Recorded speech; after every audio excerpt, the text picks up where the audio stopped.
Well, good morning. Good morning, Landry. Good morning. Welcome to worship. I am excited about what we have gathered here to do, that is to worship the Lord and to have our hearts and minds molded into conformity with Jesus Christ our Lord by singing and by fellowship and by the teaching of the Word. If you would, please take a look at your worship card here. Let me highlight just a couple of things for you. Of course, you will have seen our good friend Paul Smith, who is a missionary, one of 7 that we support here at Rocky Mount Bible. He will be speaking, and I am grateful for that. It allowed me to spend a little extra time, Pop and I, doing some painting. So we are in progress. You'll see things are happening, and because we're doing so much of that in-house, we're saving a lot of money, but it takes more time. So the Lord has been very gracious to us there. The youth ministry is slated to restart on Sunday, September the 12th. It's 5 to 6:30. It's in the fellowship hall. Really excited about that. When we get closer to the youth ministry restarting, we have 3 young students who are moving up into youth ministry, and they will get their, I think all 3 of those are young gentlemen, they will get their moving up into the youth ministry Bibles, which I am excited about. But that will happen in the next couple of weeks. That is Josh Lucas and James Harris, and there's one other. It's not Zane, but it'll come to me. So, looking forward to those young men that'll come soon. Those Bibles are in my office. Those have arrived. And one of those guys has been asking me about it every couple of weeks for the summer. So, I'm really excited about that. On Saturday, September the 18th, we will walk with a bunch of other churches and believers here in town in support of the Your Choice Resource Center. It's their annual Walk for Life. It is not only a great opportunity for us to stand up and make a point about what we believe as the Bible believes about the unborn and how we can best care for children still in their mother's wombs and after birth and young moms and dads who are under-resourced here in the area. It is also a tremendous fundraiser. Much of the percentage of funds for the YCRC comes from the Walk for Life. So let me encourage you, not only now to block that off on your calendars, and we'll find a time, because it's a floating schedule that morning. Is that right? We'll pick a time as a church that if you would like to join us at that time, then we'll go out there together a little bit earlier when it's cooler, I would think. But praying about now how you can not only be there, but also how you can contribute to what's going on there. Of course, we have a sound booth meeting coming up in a couple of weeks, and Sunday School Restart has been moved to September the 26th. You'll hear more about this as we get closer to it, but right now what it's going to look like is our youth ministry is going to meet downstairs in the big room, so they'll have a little bit of room to spread out, and then all the children from kindergarten to 5th grade are going to be in the fellowship hall. And we're going to have one big children's ministry moment, VBS-style, half-hour-long block for Sunday school there. I'll be teaching until we can find a substitute to move into that role. And I have a couple people who have volunteered to help there, but really excited about that. But you'll hear more about what's happening with our pre-K and under, the nursery, elementary, middle school, high school, all of that's coming. Just want you to be aware that that date is now Sunday, September the 26th. So just be aware of that. Of course, this morning we are praying for a number of folks. We're praying for Gail Wallace and Pat Milligan, both who are battling cancer. We are praying for Daniel Diltz, who is still home recuperating from hip surgery. If you get your regular Tuesday afternoon email, you know that there are a number of things going on in the congregation right now. Please be praying. Take a look at those meal train opportunities to support people like the Milligans or, for example, the Robertsons. Young Leland Robertson was just born a couple of weeks ago, and excited to meet that young man and see his family again. But there is a meal train active on our Tuesday afternoon email that'll let you support them. Please do so. I would encourage you to do so. And we are praying for both global things and national things. Of course, we're still praying for the debacle in Afghanistan, that folks could make their way out. And then as a matter of urgency this morning, we're praying for the folks of the Gulf Coast who are dealing with Hurricane Ida, which, as I last saw this morning, was described as a catastrophic Category 4 storm. Those folks have gone through it so much in the last 16, 17 years. We are praying for their safety. We are also praying that in the aftermath of the damage that storm will surely wreak, that churches would be ready to serve their communities selflessly and earnestly with a love that is fueled by the presence of Jesus Christ in their hearts. So I'm going to read to you just a little bit of Psalm 34, and then I'll pray for us, and we'll move deeper into the service this morning. This is what the psalmist David says, starting in verse 1 of Psalm 34. I will bless the Lord at all times. His praise shall continually be in my mouth. My soul will make its boast in the Lord. The humble will hear in it and rejoice. Exalt the Lord with me, and let's exalt his name together. I sought the Lord, and he answered me, and he rescued me from all my fears. They looked to him and were radiant, and their faces will never be ashamed. This wretched man cried out, and the Lord heard him and saved him out of all his troubles. The angel of the Lord encamps around those who fear him and rescues them. Taste and see that the Lord is good. How blessed is the man who takes refuge in him. Let's pray. Father, as we gather for worship this morning, I pray that you would impress on all of our hearts by the providential work of the Holy Spirit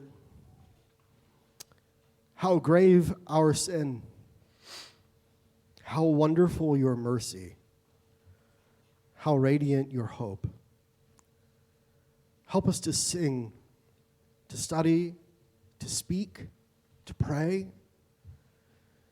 as a people who are grateful for all the ways that you have provided for us, not least of which is that you have given your Son, Jesus Christ, who died a death that he did not deserve, paying a penalty that was rightly ours, and rose again that we might have not only his righteousness, but also the hope of life with him forever. Father, we pray for all of those in our congregation who are hurting. We pray that they would take great solace with you as their refuge. We pray for those men and women and children who have been left in dire circumstances across the globe, that the believers there would have courage and strong faith, that they would be able to worship you even despite the horrible consequences, that you would bolster their hope. We pray for those along the Gulf Coast in this country as Ida comes in, that you would protect them, that you would allow them to endure this storm, to weather it, to come out on the other side and to praise your great mercy. Help the churches be strong, strong in service, strong in love, strong in compassion, strong at getting to work to serve their communities for the glory of Jesus Christ our Lord, in whose name we pray. Amen.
this on?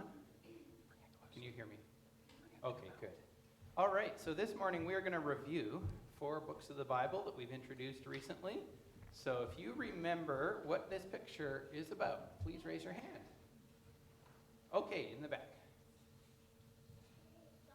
That's right. This is the book of Psalms, which teaches us about worship. Okay, can I have the next one? All right, and this one, if you can read, is really easy. Who can tell us what this book is and what it's about? Let's see. Okay, yes? Proverbs.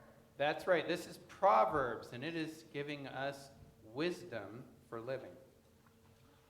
All right, who can tell us what this book is about? Yeah? Oh, sorry, what was that, Paisley?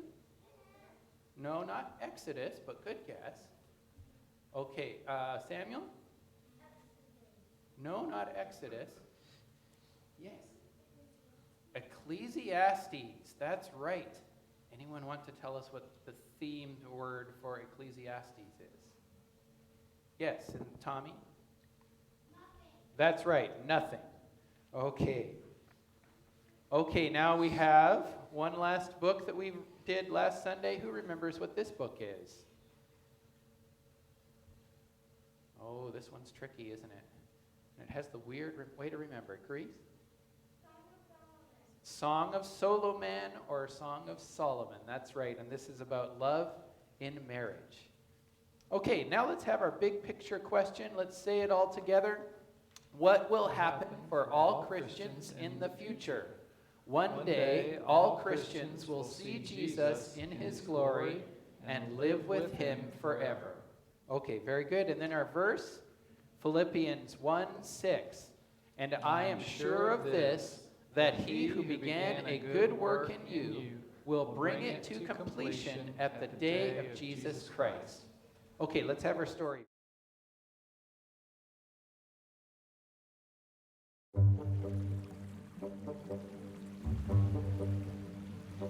Paul was a prisoner at Caesarea. He had asked to see Caesar about his case. Caesar was the leader of the Roman Empire. So Paul got in a ship with other prisoners going to Rome. The journey was difficult. Strong winds and rain tossed the ship. The crew threw things overboard and tried to keep the ship from breaking apart. But the storm did not stop for many days. All the people on the ship were afraid they would die. One night, God sent an angel to Paul. The angel told Paul to not be afraid. God would save the lives of everyone on the ship. Paul told everyone on board what God had said. Take courage, he said. Paul believed everything would happen just like God said. The people on the ship would not die. They would have to run the ship onto an island. When the ship got close to an island, some of the sailors tried to escape in the lifeboat.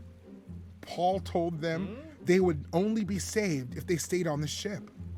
The sailors listened to Paul. No one had eaten in a long time, so Paul told them to eat.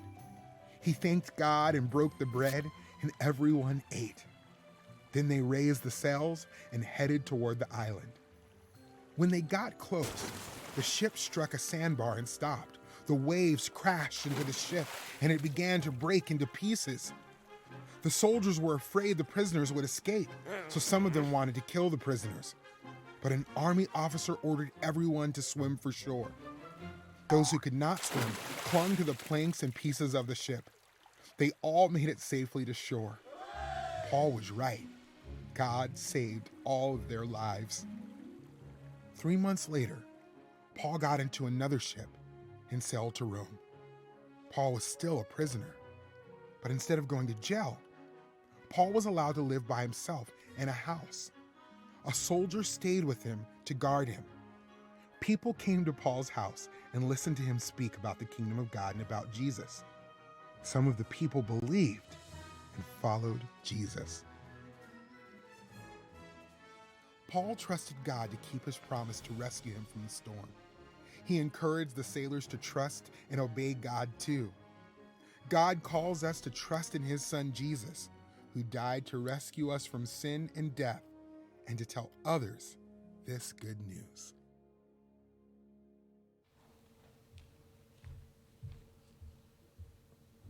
Okay, so just like when Paul was captured in the first place in Jerusalem, he had no doubt that God would carry him through all the way to Rome.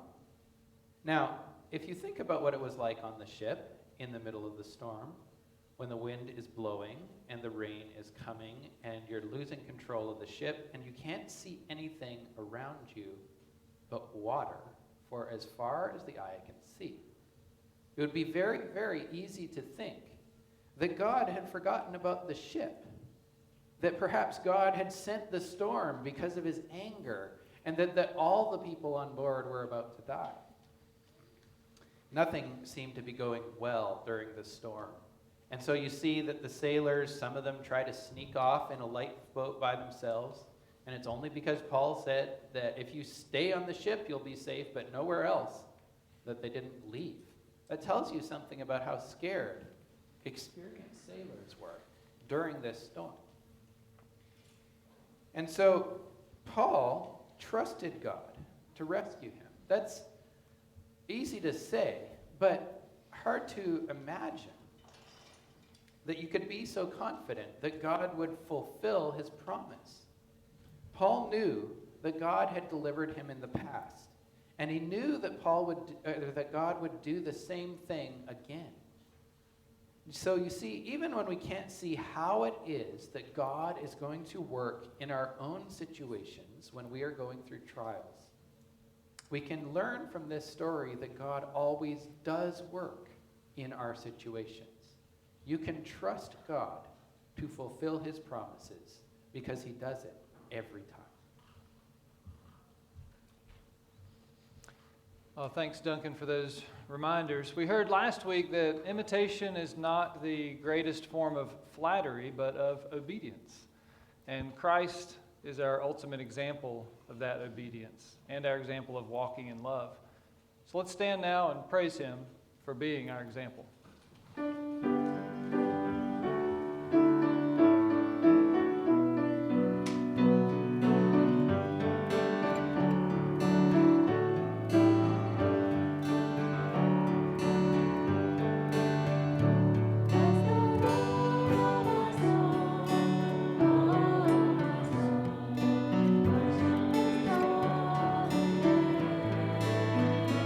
Sing hallelujah.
So I hope you took up the challenge this week to look through Ephesians and see how many times Paul used the word walking, right? Remembering that it describes our practical obedience.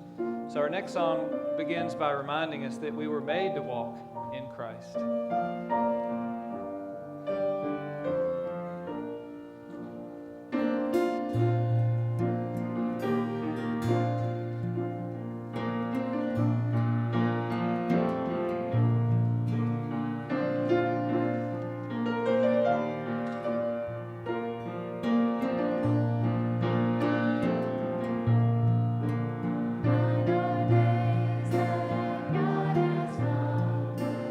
I was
Thanks. You can be seated.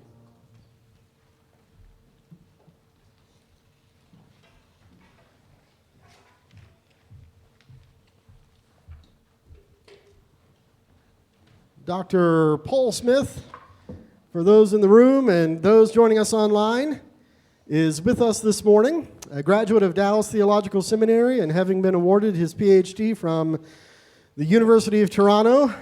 He is fresh back from Liberia and is tomorrow headed to his home base, which is in Nipawin, Saskatchewan, where in addition to serving as a part-time Bible instructor for Training Leaders International, Paul is a professor of biblical studies at Nipawin Bible College and is also a pretty good guy in if I understand right, you're a native North Carolinian, is that right? Where were you actually born? Canada. Born in Canada, but your parents live in Columbia, North Carolina, and all your extended family lives in Ohio. My brother and sister live in North Carolina. Really? Wow. For the partnership there of North Carolina and Ohio and a little bit of Canada, we give thanks. So welcome Paul with me, and Paul will be sharing a little bit about how ministry is going, and then he's going to preach for us this morning. Thank you, Paul.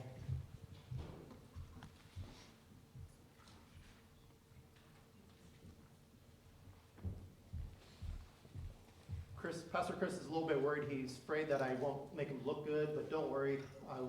I'll preach really awful to make him look good. So don't worry about that at all. It's been a while. I think last I was here was January 2019. That sounds right. I had just come back from the Middle East. I was on my way to Ghana in Western Africa. I was there for 6 weeks in March, from January to first week of March. Came back, and 1 week later, so I escaped barely from West Africa at that point. But I was caught in Canada. So I was actually in Canada when everything shut down. And so the border closed, and I was given the choice. I can either make a run for it and shoot out my way through, or I could just bunker in, and I bunkered down.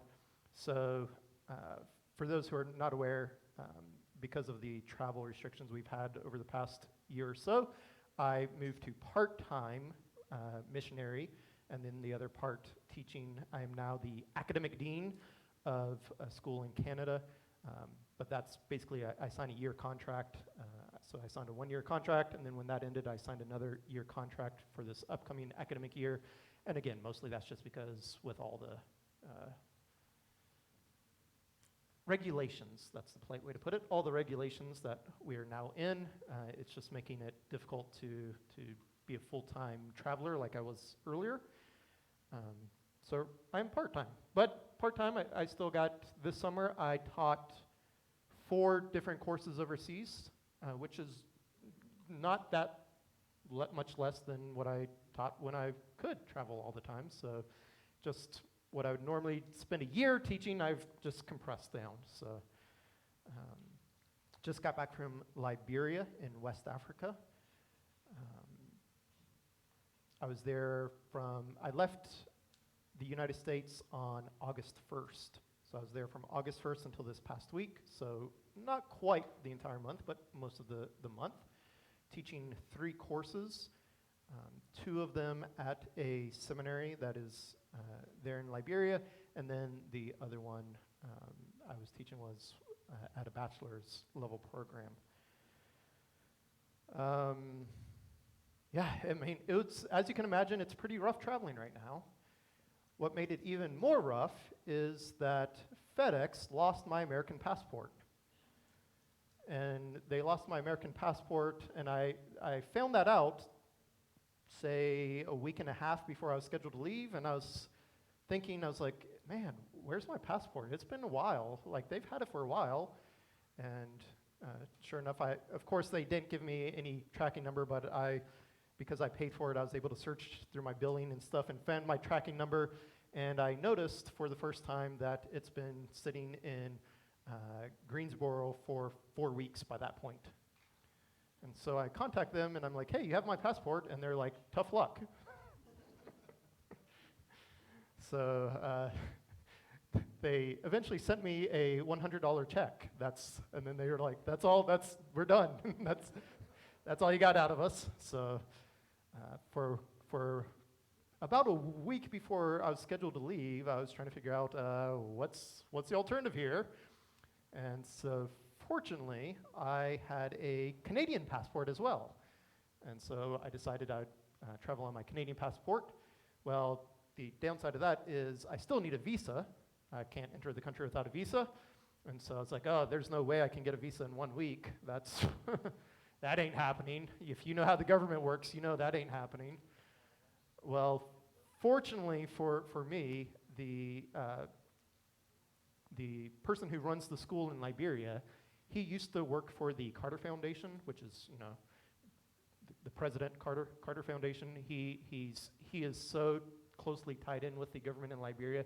He made a phone call, and they had a visa waiting for me at the airport when I arrived. Which, it's I won't say it's no laws were broken, but I will say there's certain times when who you know matters more than anything else. So it was because, of course, they won't let me on an airplane without a visa, and so I had a printed out paper signed by the Minister of Immigration that I showed everyone to show, like, I'm allowed to go in. So it made me feel pretty important. When I arrived in country, they saw my paper and they immediately sent me to the VIP line, which, again, made me feel pretty special and all that other stuff. But very fortunate. Of course, then coming back, the downside is I was traveling on a Canadian passport trying to enter the United States during a pandemic.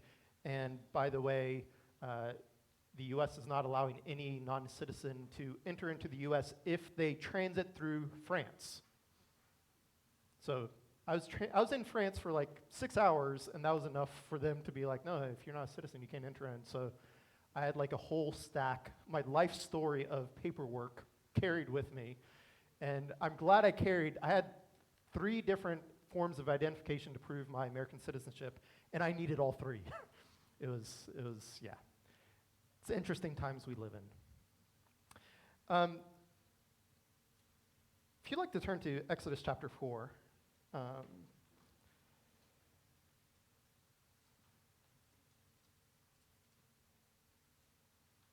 great teaching. It was long teaching days. I started teaching at 8 a.m. in the morning, and we got done at 6:30 p.m. So, those are fairly long days of teaching. But it went very well, very well. But you probably picked up as I was telling that, just some stuff of what happened to me over the past 4 weeks. There's a little bit of, I hesitate to use the word suffering, but definitely things where, if I was in control, I'd have done things a little bit differently than the way things ended up occurring, right? And again, I don't want to make it sound like I'm patting myself on the back or playing my own horn, tooting my own horn or anything, but you spend 3 weeks with no running water, and for us Americans, that's suffering, amen. Whew. Man, let me tell you, this is a side note, but I could not figure out how you can have like 100-degree weather outside, and yet the water is always cold, and so you're always like, I did not understand that, but having my passport lost, in the grand scheme of things, it's not really that big of a deal, but that is $300+ that I would otherwise have spent somewhere else that now needs to go because I had to pay for it. Two visas. I would have to pay to get my new passport, and all those other things. So again, not trying to overemphasize, I was suffering so badly, but to just say like things weren't going smoothly. And definitely, when you find out a week before you're planning to make a very significant trip where you're teaching 3 courses and you find out, well, maybe you're not going, finding that out 1 week beforehand, again, it's just, if I was in control, if I had my duthers, to use a old school word, if I had my duthers, I definitely would have had the thing come out differently. In Exodus, I find Exodus chapter 4, and I'm going to go a couple of chapters here, but don't worry, that doesn't mean I see the clock. Just because I'm going through a couple chapters doesn't mean I'm going to spend like 4 hours. But I find this narrative interesting for a lot of different reasons. Because when it picks up in Exodus chapter 4, you're probably familiar. Exodus chapter 3, Moses gets his commission from God to free the Israelites, right? The Israelites have been slaves in Egypt. They've been suffering, real suffering, not the like quasi-suffering that I was facing, but like real suffering. Real terrible things happening to them in their slavery. God decides, I'm going to bring them out of captivity. He commissions Moses to go. Moses goes. He goes to the Israelites, chapter 4. Very end of chapter 4. Chapter 4, verse 29. Exodus chapter 4, 29. Then Moses and Aaron went and gathered together all the elders of the people of Israel. Aaron spoke all the words that the Lord had spoken to Moses and did the signs in sight of the people, and the people believed. And when they heard that the Lord had visited the people of Israel and that he had seen their affliction, they bowed their heads and worshiped. Now, I'm not sure if you remember the story of Exodus, but there are very few times during the book of Exodus where you could say, the people are actually doing what they should be doing, right? There's not a lot of times in Exodus where you can say that. So this being one of those times is pretty significant, right? Moses was commissioned by God. He goes to the people. The people listen. They believe God. They have faith. They worship God. Exact response that you would want. They're doing everything right. Chapter 5, when we pick up here in a bit, we're going to see Moses is going to Pharaoh, giving Pharaoh the message that God had given him. Again, Moses doing everything God had wanted. Chapter 5, verse 1. Afterwards, Moses and Aaron went and said to Pharaoh, "Thus says the Lord, the God of Israel, let my people go, that they may hold a feast to me in the wilderness." But Pharaoh said, "Who is the Lord, that I should obey his voice and let Israel go? I do not know the Lord, and moreover, I will not let Israel go." Then they said, "The God of Hebrews has met with us. Please let's go 3 days' journey into the wilderness, that we may sacrifice to the Lord our God, lest he fall upon us with pestilence or with a sword." But the king of Egypt said to them, "Moses and Aaron, why do you take the people away from their work? Go back to your burdens." And Pharaoh said, "Behold, the people of the land are now many, and you make them rest from their burdens." The same day Pharaoh commanded the taskmasters of the people and the foremen, "You shall no longer give the people straw to make bricks, as in the past. Let them go and gather straw for themselves. But the number of bricks that they made in the past you shall impose on them. You shall by no means reduce it, for they are idle." And therefore they cry, "Let us go and offer sacrifice to our God. Let heavier work be laid upon the men, that they may labor at it and pay no regard to lying words." The people worshiping God, having faith in God, believing in God's promises that he would deliver them, and responding with worship. Moses following the commands of God and going to Pharaoh. At this point in the story, everyone is doing the way what they should be doing. And yet, even though they are doing everything they should be doing, the outcome of that is even worse suffering. If Moses had never gone to Pharaoh, Pharaoh would never have increased the burden. But it's because Moses was faithful to God's command that directly caused more suffering to be laid on the Israelites. Faithful obedience directly led to even more suffering for the people of God. I think if you're like me, that just doesn't sound right. It doesn't sound right. I think many of us, suffering when I'm doing something wrong. Okay, I can understand that, right? The little discipline to kind of put me back on the right path. We don't like it, but I think we can intellectually understand it. But it's a completely different thing when we're having everyone obeying God the way they should. The people rejoicing and worshiping God for his promises, and yet their suffering is made even greater. Honestly speaking, from an earthly perspective, we would say the Israelites would have been better off if Moses had disobeyed God. They'd have been better off if Moses was just like, and went to his sheep. They would have been better off, and yet, despite doing everything right, their suffering is increased. Verse 22 of chapter 5, or let me back up a little bit to verse 19. The foremen of the people of Israel saw that they were in trouble when they said, "You shall by no means reduce your number of bricks, your daily task each day." They met Moses and Aaron, who were waiting for them as they came out from Pharaoh, and they said to them, "The Lord look on you and judge, because you have made us stink in the sight of Pharaoh and his servants, and have put a sword in their hand to kill us." Then Moses turned to the Lord and said, "O Lord, why have you done evil to this people? Why did you ever send me? For since I came to Pharaoh to speak in your name, he has done evil to this people, and you have not delivered your people at all." The response of the Israelites, the foremen, the leaders: "Why did you come? We were better off before you came. Why did you come, Moses?" Moses' response: "God, why are you doing evil?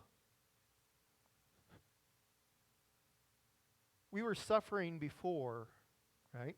They were slaves. They were suffering. And yet now, God has done evil to them. And they're suffering even worse. And of course, what makes it even worse is God just promised in chapter 3 that he would deliver them from their bondage. He would deliver them from their slavery. He would deliver them from their suffering. And so when Moses goes to have them delivered by God, instead of being delivered, we're even worse. The slavery is even harder. Their bondage is even worse. And Moses says, "God, why have you done evil? Why did you even send me? For since I came to Pharaoh to speak in your name, he has done evil to the people, and you have not delivered your people at all."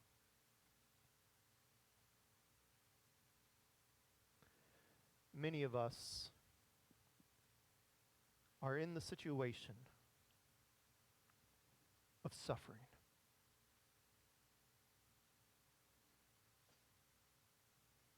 We're facing hardships, we're facing difficulties, and we're just like Moses thinking, "Why, God, why are you doing evil to us?" If it was something my fault, if I was doing something wrong, then maybe I could understand it. But I've done exactly what you have asked me to do, and yet things are getting worse and worse and worse.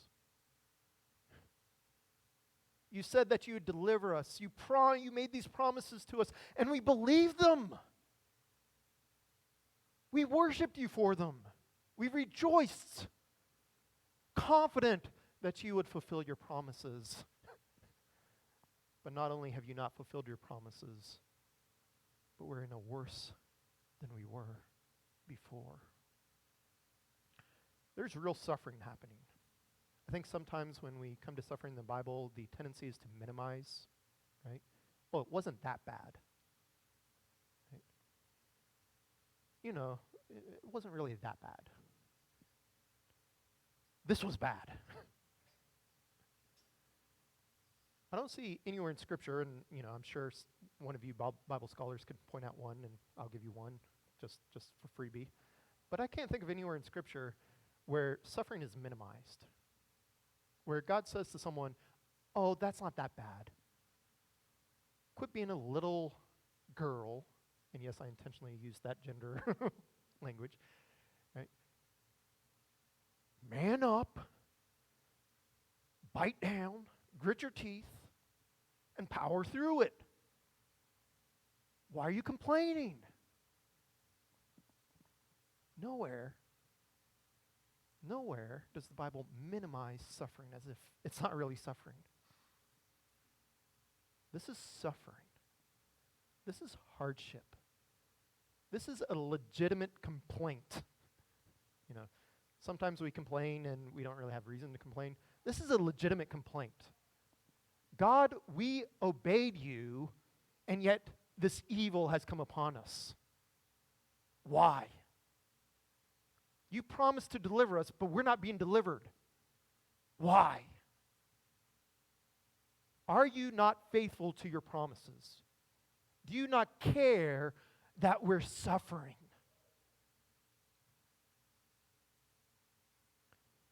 God does not leave us without an answer to that. He did not leave Moses without an answer. Chapter 6. But the Lord said to Moses, "Now you will see what I will do to Pharaoh. For with a strong hand he will send them out, and with a strong hand he will drive them out of his land." God spoke to Moses and said to him, "I am the Lord. I appeared to Abraham, to Isaac, to Jacob as God Almighty. But by my name, the Lord, I did not make myself known to them. I also established my covenant with them to give them the land of Canaan, the land in which they lived as sojourners. Moreover, I've heard the groanings of the people of Israel, whom the Egyptians hold as slaves. I have remembered my covenant. Say therefore to the people of Israel, I am the Lord, and I will bring you out from under the burdens of the Egyptians. I will deliver you from slavery to them. I will redeem you with an outstretched arm and with great acts of judgment. I will take you to be my people. I will be your God. You will know that I am the Lord your God, who has brought you out from under the burdens of the Egyptians.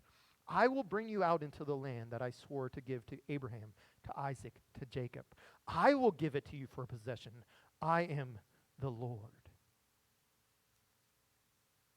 Now notice how God responds to, again, a very legitimate complaint of suffering. A very legitimate complaint. But notice how God responds. Of course, if you're someone who really likes English grammar, usually I don't like to pull out the English grammar thing, but sometimes it's just, you got to pull out the English grammar, right? Notice the subject of the sentences. God's response. Just pay attention. Almost every sentence that God says, what's the subject? I. I mean, just notice how much that word is repeated. Moses and the people's complaint was, God, my suffering. And God's response is, I. Complaint is, I'm my suffering. I am suffering. And as I mentioned, that's a very legitimate thing, right? It's not just they're whining, they didn't get their cup of coffee in the morning. Oh, such a hard day, right? This was suffering. Rightly so, they were saying, why? They were focused on their suffering. God barely mentions their suffering. I think if I'm remembering correctly, he just says one line about their suffering. The rest of the time, God's saying, I.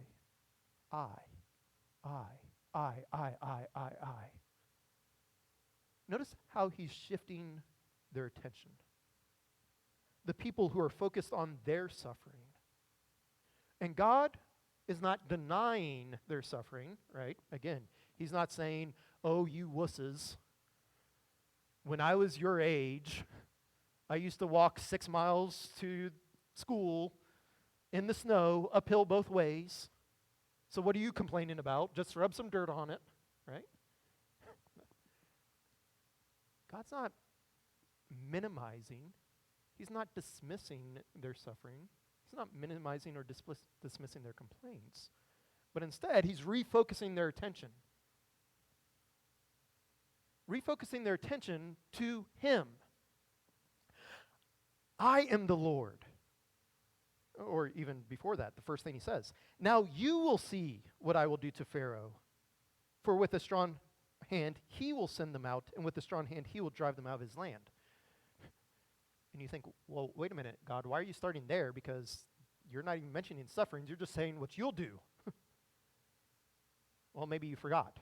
No, I am the Lord. I appeared to Abraham, to Isaac, to Jacob as God Almighty. And you're thinking, wow, whoa. I don't care about these dead people. I care about me. What about my suffering, God? Why are you giving me a history lesson? I fell asleep in history class.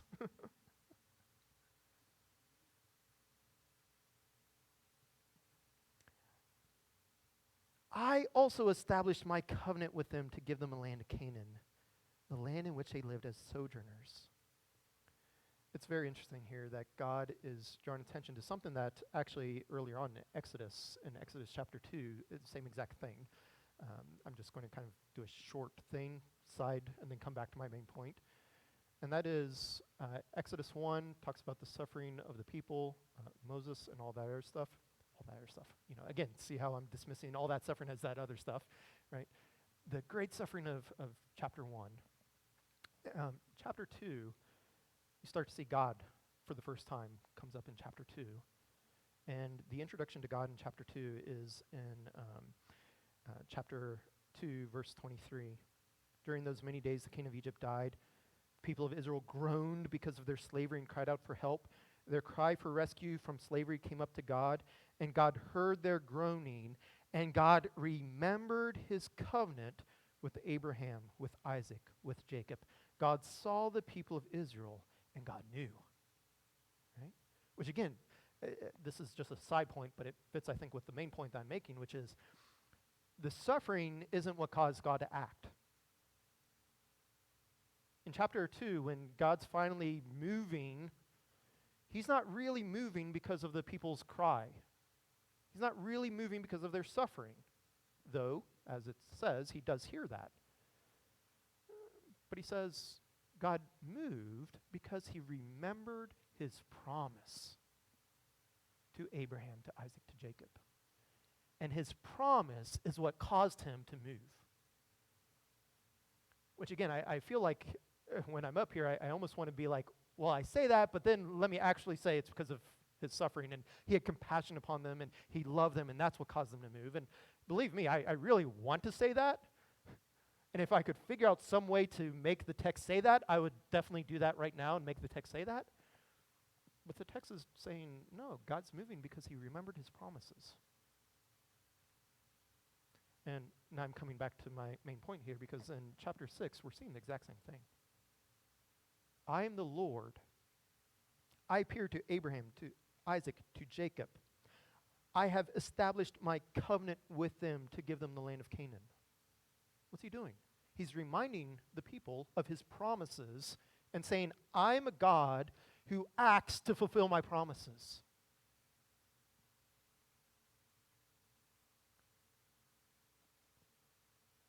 I've heard the groaning of the people of Israel, whom the Egyptians hold as slaves. This is verse 5, chapter 6.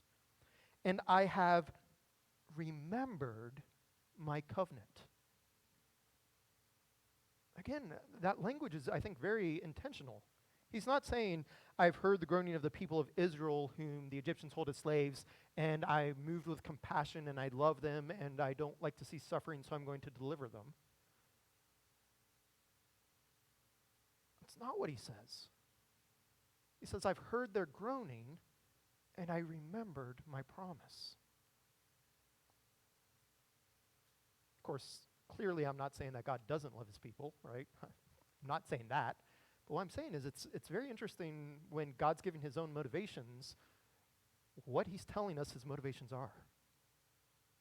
Which fits in with what I said earlier about this whole section is God's drawing the people's attention away from themselves to God.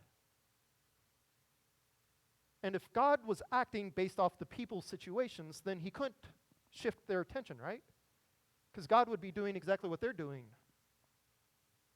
But when God shifts their attention to himself, that's because he wants the people to basically mimic what God himself is already doing. That is, God is shifting already has his attention on himself, and he wants his people to also have his attention on themselves. Say therefore to the people of Israel, what's his advice to his suffering people?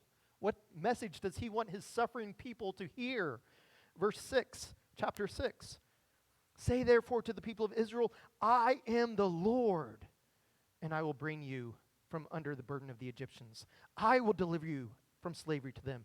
I will redeem you with an outstretched arm, with great acts of judgment. I will take you to be my people. I will be your God.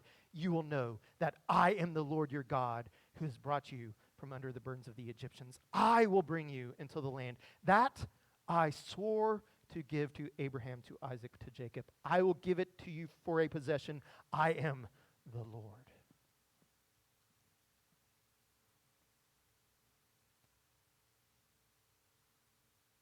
And immediately the people worship and rejoice, and everything was good, and there's rainbows and unicorns, the end.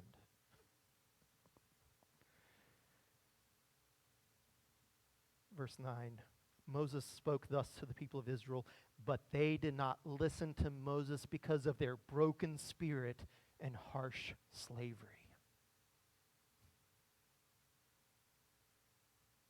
How many times have we been in a situation that's just been so bad that people want to give us advice? It might even be good advice, but we just can't hear them, right? Because of our brokenness. We've come to the end of our rope and found out there was a noose at the end of that rope. And it's hard. And people may, with good intentions, give us great advice, and we're deaf to it.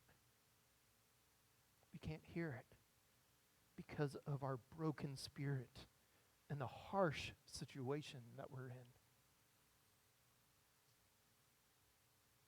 That's where the people of Israel are at.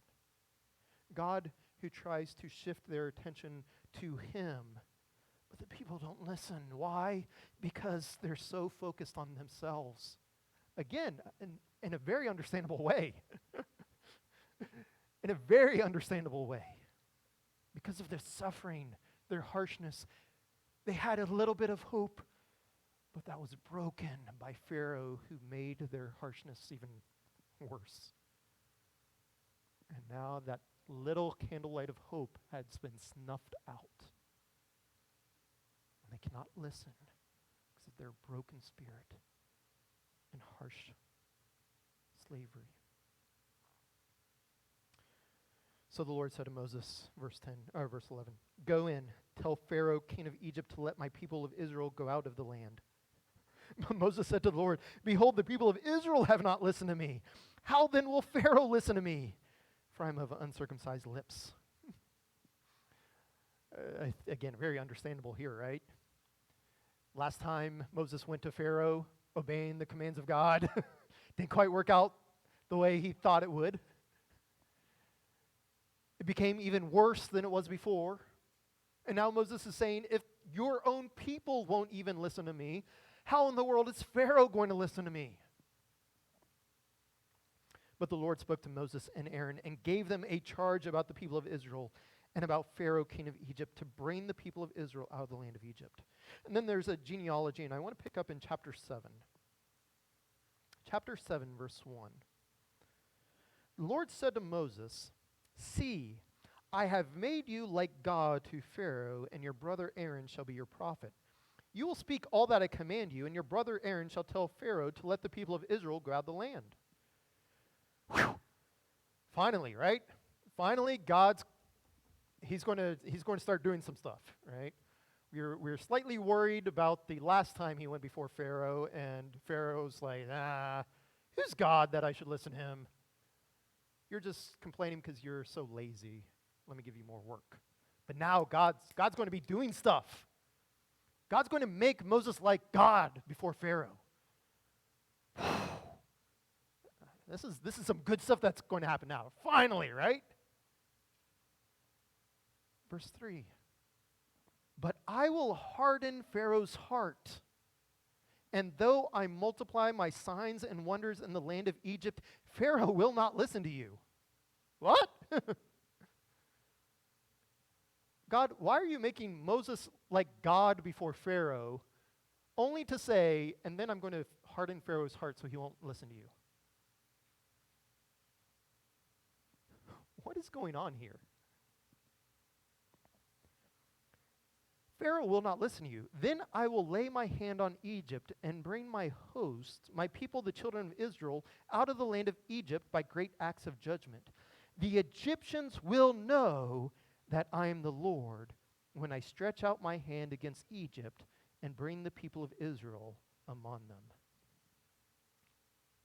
I think here is one of the keys to understanding the book of the Exodus, really. Maybe even say the Pentateuch, more broadly speaking. The people are suffering. This isn't just, oh, I got a hangnail suffering. This is not I got a paper cut suffering. This is suffering. God, remembering his promises, based off his fact that he is a God who is faithful to his promises, is going to act. And you think, all right, then let's get it done with, If this is a Sunday, let's go first thing Monday morning, let the people out of their slavery. But the people aren't immediately left out of their slavery. In fact, chapter 7, chapter 8, chapter 9, chapter 10, chapter 11, chapter 12, right? Chapter 13, they're still in slavery all that time. They're still suffering all that time. God is allowing them to suffer for all this time after he already said, I'm going to bring them out of Egypt. I'm going to end their suffering. And yet, multiple chapters go on. And I use the word allowed because I think that's sometimes how we talk and it's how I'm comfortable talking. But it's not quite allowed in the sense of, it's a little bit harsher than that. It's not just God allowed them to go through suffering for a greater length of time. It's that God acted in such a way that it prolonged their suffering. God hardened Pharaoh's heart with the full knowledge that by hardening Pharaoh's heart, that would leave the people in their slavery and in their suffering for that much longer.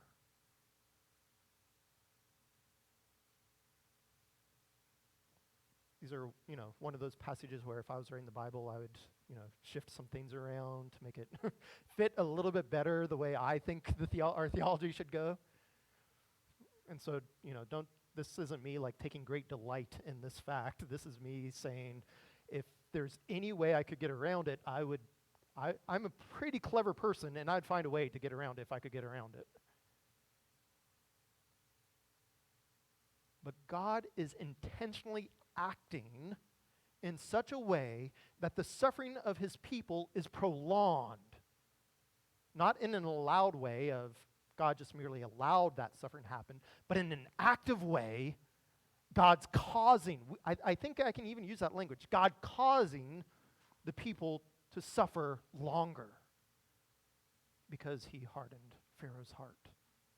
And you think, why would God do that? That's very horrible to imagine, right? God intentionally acting in such a way to prolong the suffering of his people. Why would he do that?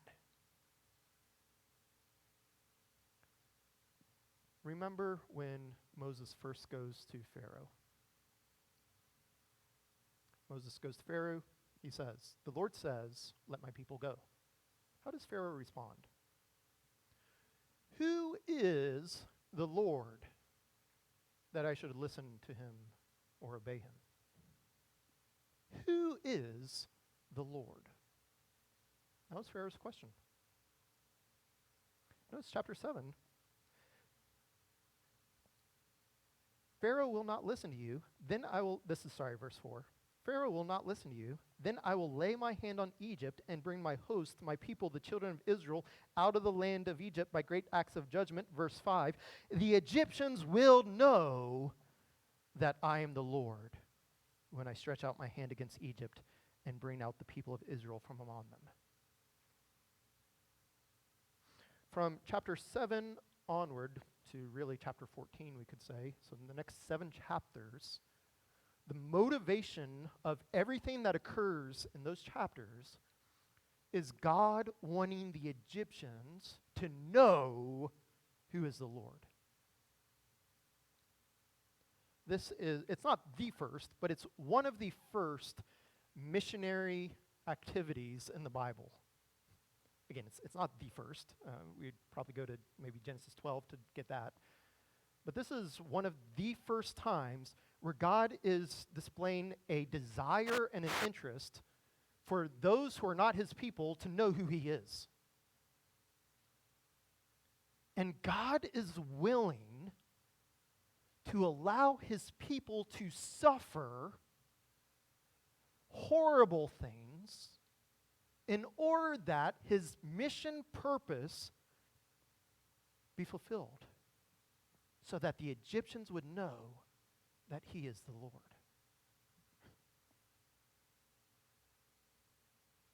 Again, this is one of those, I really hope that this is not establishing a pattern of how to do missions, because I don't like that pattern of God causing his people to suffer for the expansion of his name to the nations.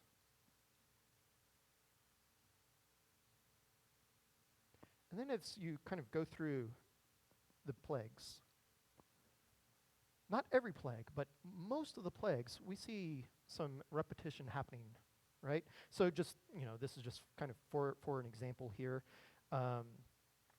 Chapter 8.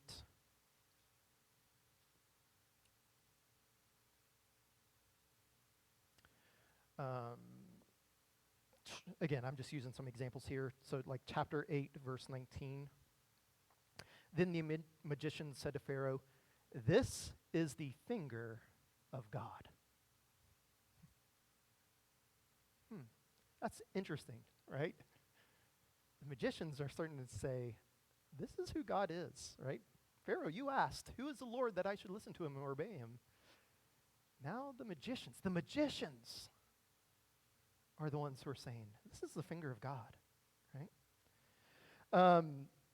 Again, just some more examples here, going into verse 22.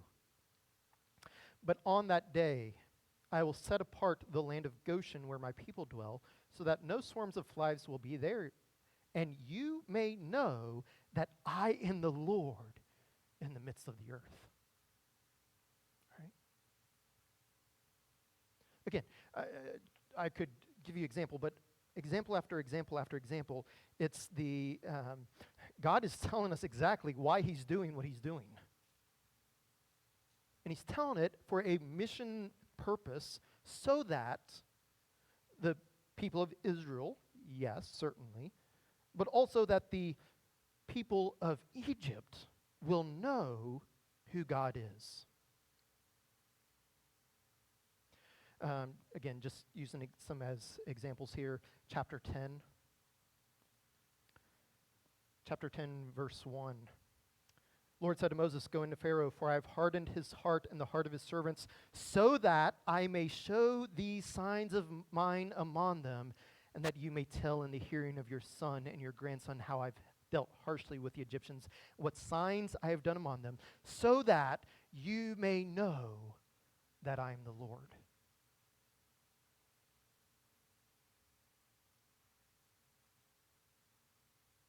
Again, just giving us some examples here, chapter 12, verse 12. Chapter 12, verse 12.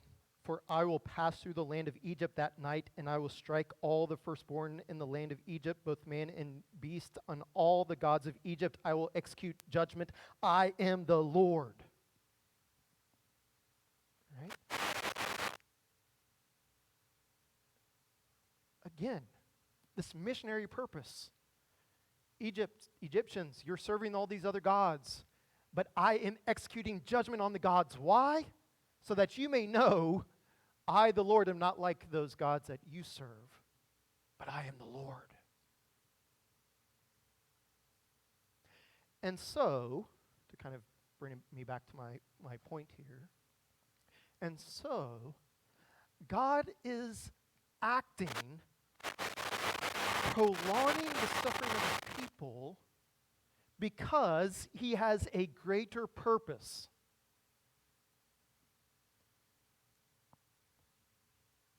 I'm going to be careful here simply because I feel like the moment I say it, I'm going to want to say like, no, I don't mean that, because it's going to sound very harsh to me. So let's see if I can make it through without at the end saying, no, forget that, never mind. That right?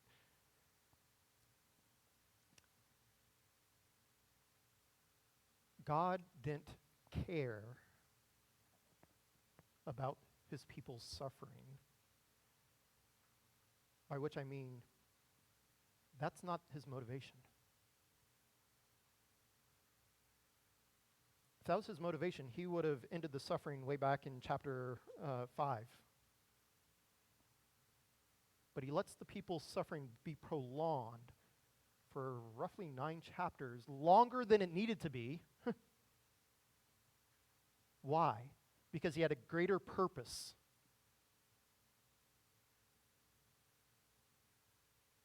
That greater purpose being, I am the Lord.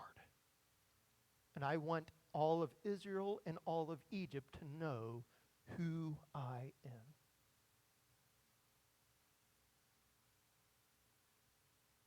Which goes back to what I was saying earlier. The people in their suffering were looking at themselves.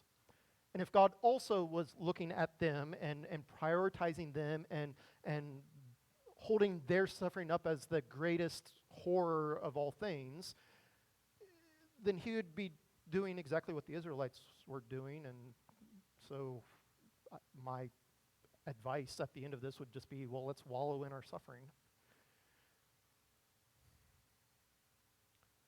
But God shifts attention to who he is and redeems the suffering not by ending it, which is quite honestly what I wish he would have done, but instead by using our suffering to demonstrate who he is before the unbelievers.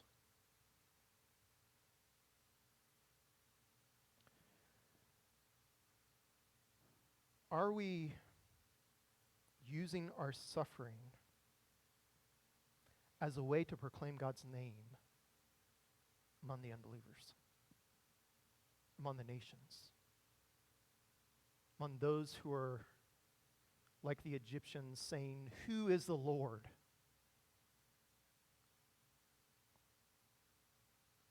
Are we having the perspective that God had? Which again is not minimizing the suffering, not saying, well, you're really not suffering, but is fully aware of the suffering that is occurring. He has heard their cry and has seen their suffering, calls it suffering, calls it horrible, calls it terrible, and yet says, but I'm going to use it to make my name known among the Egyptians.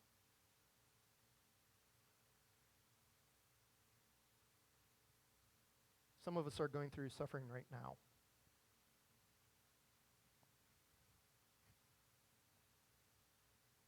Some of us maybe can't even remember a time when you haven't been suffering. Some of you are knowing that even if you're not suffering now, you know how life goes. And it's only a matter of time before you will again go through hardship, difficulty, pain.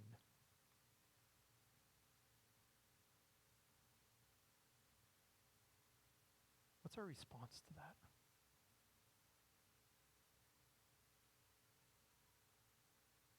Are we looking for ways to make God known through our suffering? Are we faithful missionaries, if I can use that language, who are using our suffering to show the greatness and glory of God, to show all people who He is?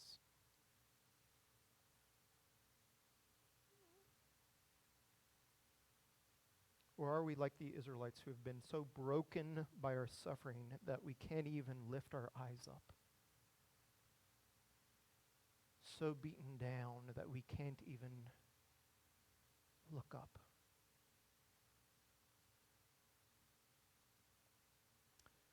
I hope next time you go through your suffering that you'll remember the words of God,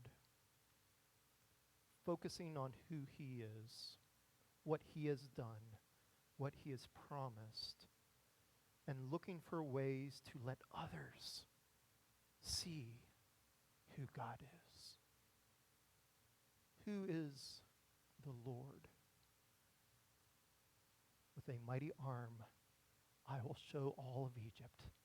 I am the Lord. Let us pray. Most merciful God, have mercy on us. Thank you for every good and gracious gift you have given, and especially the gift of your Son, our Savior, who has suffered for us so that you might fulfill your promise to us. Now, just as we look forward to sharing in His glory, let us share in His suffering with joy and thanksgiving, making your name known, Father, Son, and Holy Spirit. Amen.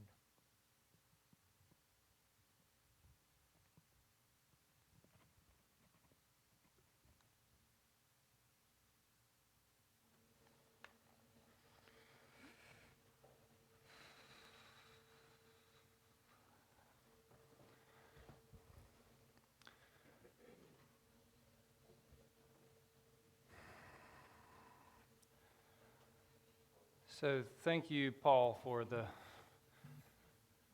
clear reminder to trust God's promises and remind ourselves of God's promises regardless of our circumstance. Understanding that it's His provident hand that declares His might to all the nations of the world. Let's stand and sing "'Tis So Sweet to Trust in Jesus."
Well, if you get our Tuesday afternoon email, or you spend any amount of time with the other people in this room, you know that Paul's analysis of where we are is fairly accurate, which is we got a number of people in this room who are suffering.